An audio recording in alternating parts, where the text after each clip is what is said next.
guys for joining me online. I'm taking a look at all of you guys here. Thank you for joining me. So if you came late, no problem. Came at the perfect time if you came right now. So I will just say that if you watch my last video, as you guys know, my time to do the Star Wars piece cut in half. Okay, so instead of having the year, literally I only have 4 months, which is not necessarily half, but a lot less than a year that I thought I had, okay? So with that, I'm trying to make my time a little bit more efficient, especially when it comes to these kind of live streams, because I'm not stopping live streaming because it's too much fun talking to you guys. So I'm going to continue live streaming, however, I'm going to make it a little bit more efficient. So I will be live streaming every Monday and Tuesday. Mondays, I'm going to be live streaming, and it will be my official Ask the Artist live stream, which is what you saw here, which is what you saw in the title. So this is the format for today, okay? While I am drawing this Darth Vader head so I could get a little bit of work in, I'm going to be answering some of the questions that you guys have left on my previous videos. And then once I'm done answering all those, so there's about 9 or 10, and they're pretty quick questions. Once I'm done answering those, then I will go to the chat and actually answer your questions on the chat, as many as I could get to. But before I do that, Happy New Year to all of you. I hope you all had a wonderful New Year, a wonderful holiday season. I hope you had a very safe holiday season, and back to work. First question is from Random Mocker. Random Mocker, who asks, how much would something like this cost? Okay, so he's assuming the whole piece. I actually had a lot of people offer to buy the piece, and I'm not talking prints either. They wanted to buy the original artwork. First of all, because this is a question I'm getting a lot. First of all, it's not for sale right now, first off the bat. And I can't imagine selling each of these individual pieces individually. Okay, so for example, the New Hope piece, and as you guys know, I'm doing 8 of these guys. There's gonna be 8 in total. I can't imagine selling each one of them separately. I think I can only sell them. If I'm gonna sell them, I'm gonna sell them all together, and that's not gonna be cheap. That's not gonna be cheap. I'll tell you that. And I'll totally be honest with you. You're probably the only guy who could probably buy this thing.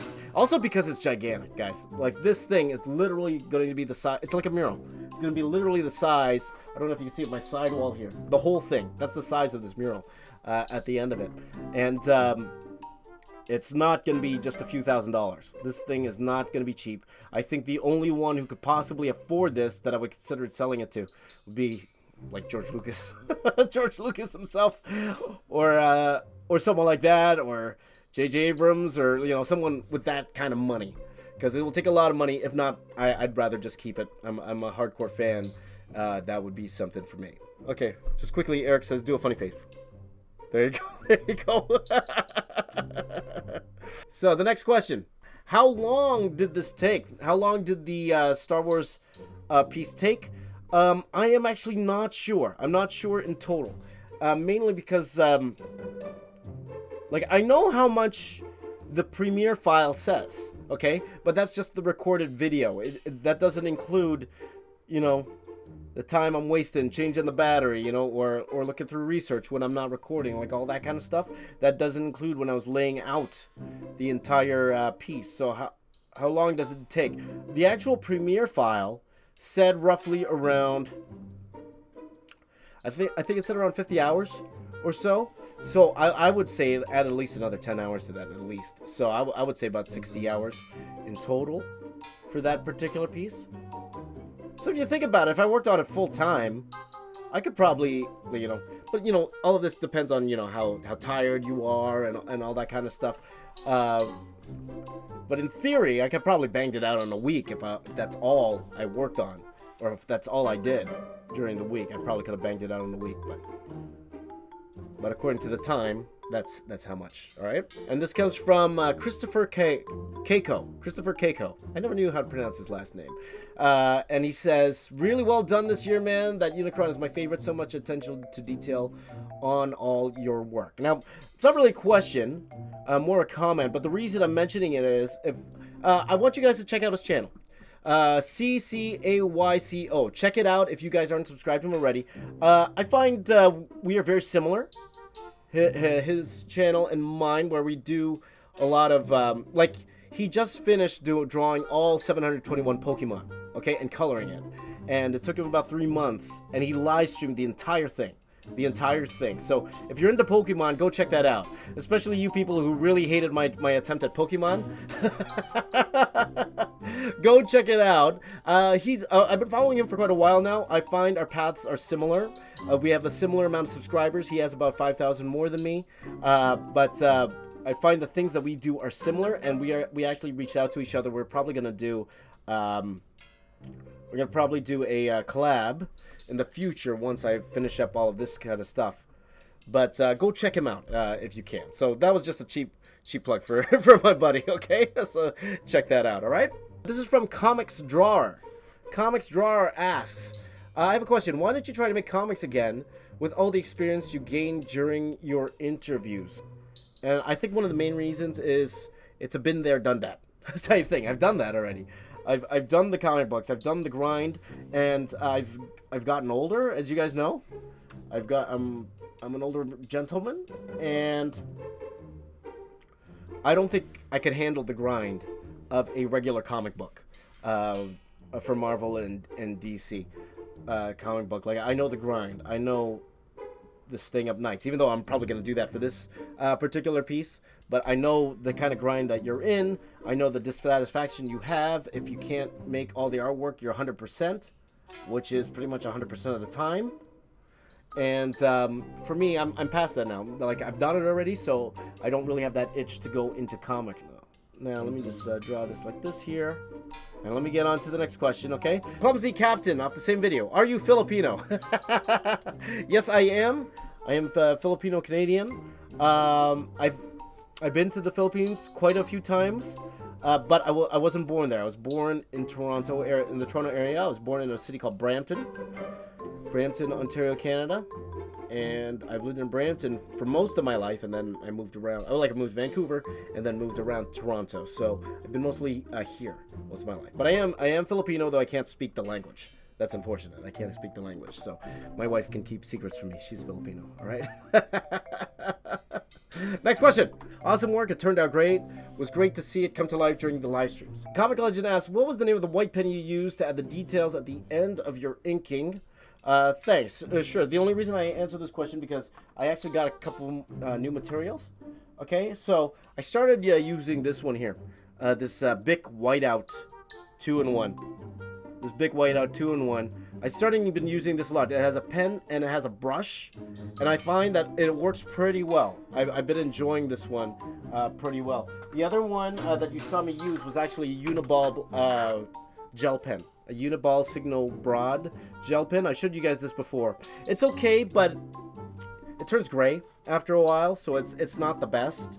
It's not the best. It doesn't stay white. That's the only problem with this pen. So that's why I'm trying different things here and there, but I'm liking the actual whiteout. So that's what I'm using right now. And this comes from Hero Feeder. Hey man, I like the drawings, but can I ask, are there videos that you recommend to start learning from that are yours? I'm browsing through your YouTube channel, but can't find anything to start from. And that's for all of you. If you're new to my channel, please go check out my tutorials playlist, okay? My tutorials playlist, that would be the best to get started with basic drawing. And I know a lot of you are expecting more tutorials. I actually wanted to do one every week. I probably won't be able to do a tutorial for a while, guys. That's why I picked this question, just to let you guys know. Most likely, you probably won't see me do a tutorial for quite a while. And again, mainly, it's more of a time thing. They are so time-consuming to do an actual tutorial that I just don't have the time right now. Not when I'm trying to finish this particular piece here. Susan Rich says, please stop laughing. Oh, okay. Next question. From JBlue1622, my friend. He goes, are those poutine fries? They have them at your theaters. Yes, they do. Yes, they do. If you guys know I'm from Canada, love the poutine. And when I saw that poutine there, I had to get it. I wasn't going to get any food, but then I saw the poutine. But it's New Year now. I'm back on the diet, like all of you. How many of you guys are on diets right now? That's what I want to know. But I gotta, I'm working hard. Gotta look good for the, Alamo Con, right? I want to look good for the Alamo Con for you guys.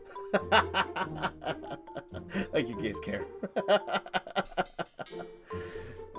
I broke my promise not to laugh, but that's why. But poutine fries, yes, we have them at the theater, yes. Next question comes from Runar Jasili. David Finch or Jim Lee? Oh, that's a good one. That's a good one. It's got to be Jim Lee. It's got to be Jim Lee, hands down. Though I got to say, most of my rendering techniques I take from David Finch. As you guys know, I met David Finch before. Fantastic guy, fantastic guy. But comes to influence, I would say Jim Lee. First and foremost, Jim Lee. Though the art style I mimic more is definitely David Finch. But if I had to choose one or the other, Jim Lee, I would choose. Spartan King MC asks, iPad Pro 13 or Wacom Cintiq 13? As you guys know, I'm not the best guy to ask these kind of questions here because I don't... Like, I draw on a tablet at work, right? I have a gigantic tablet at work. Well, I'm not there anymore. But, of course, so I know how to use the tablet, but I honestly haven't really used a Cintiq before.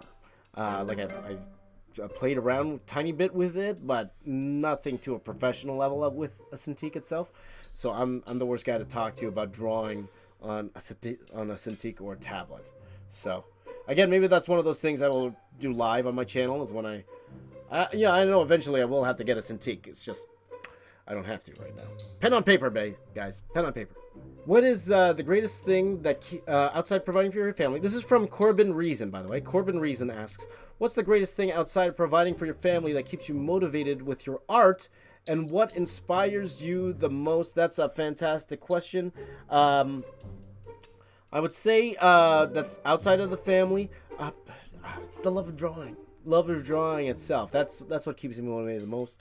And actually, I'll admit it sounds weird, but it's you guys. Having an audience that actually cares what I do, that's really inspiring. Like the fact, that's why I love going live. That's why I love talking to you guys, because it really inspires me to keep doing what I'm doing, right? Having you guys expecting something from me. It's like the same reason I went to school. The same reason I went to school. I could have learned a lot of the 3D stuff on my own. I could have, but I didn't have the discipline to do so, right? I had a friend when I was working at MGM. I had a friend who was there. He was a technical artist there.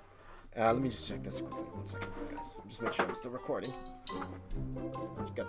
He was a technical artist there, but he was a carpenter before, and he went home after work, and he learned how to do effects through tutorials at home. And then he got a job at MGM with his own personal reel. Okay? So that kind of guy didn't need school. I needed school because I needed someone to tell me, you got to finish it by this time, by this date, and I had people depending on the work that I did.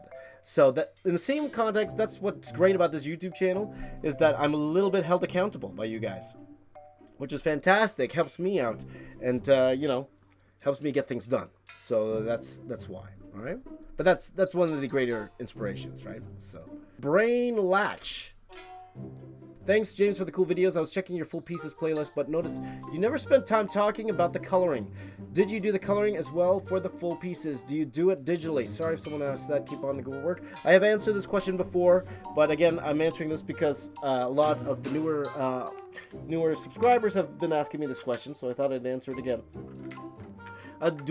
Not all of them do I color. Every single piece that are on my channel, I have touched. I have touched up. I have, I have added effects too. And when I say add effects, I add things like flares. I change the colors. I add special effects like smoke and like fire and all that kind of stuff. And then I would alter coloring on the faces a lot. It was especially the faces. And I'll tell you why, because I try to make them look, like especially if I'm drawing actors, I want them to look a little bit more like the actors, so I will actually go over the colors work to try to get the likeness a little bit more in terms of coloring.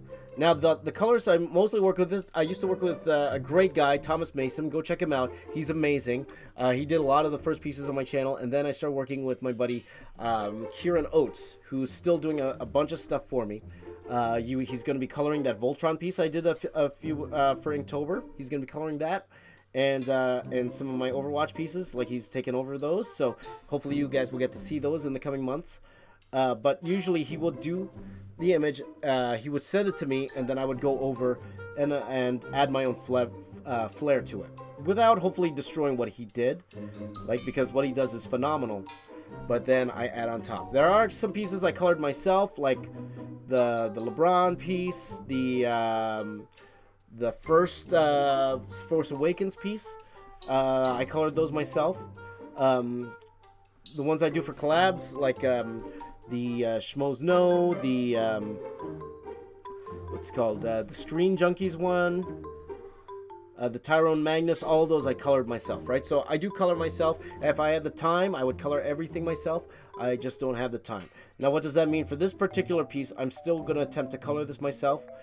There will come a point where I have to choose. There will be a no turning back point where I'm going to have to decide whether I'm going to send this outsource the base colors for this, but I'll burn that bridge when I get to it. So thank you for joining me for this question and answer session. It's been a lot of fun, and again, you guys know I love talking to you guys. It's fantastic. Thank you to everyone in the chat for all your awesome questions. I really appreciate it. And thank you for all the support. It really means a lot. I hope you guys had a wonderful new year. And let's end it off the way I end our videos. Please continue to follow me on social media: Twitter, Snapchat, Instagram @BoxOfficeArtist, Facebook.com/TheBoxOfficeArtist. If you haven't already, please hit that like button. Please hit that subscribe button. And if you haven't subscribed already, and if you have subscribed, please, thank you so much. It means so much to me. I forgot my outro. It's the new year. What do you guys want? What do you guys want? Thank you guys for watching. My name is James. I'm the Box Office Artist. I'm here to say keep drawing. I'll see you all next time.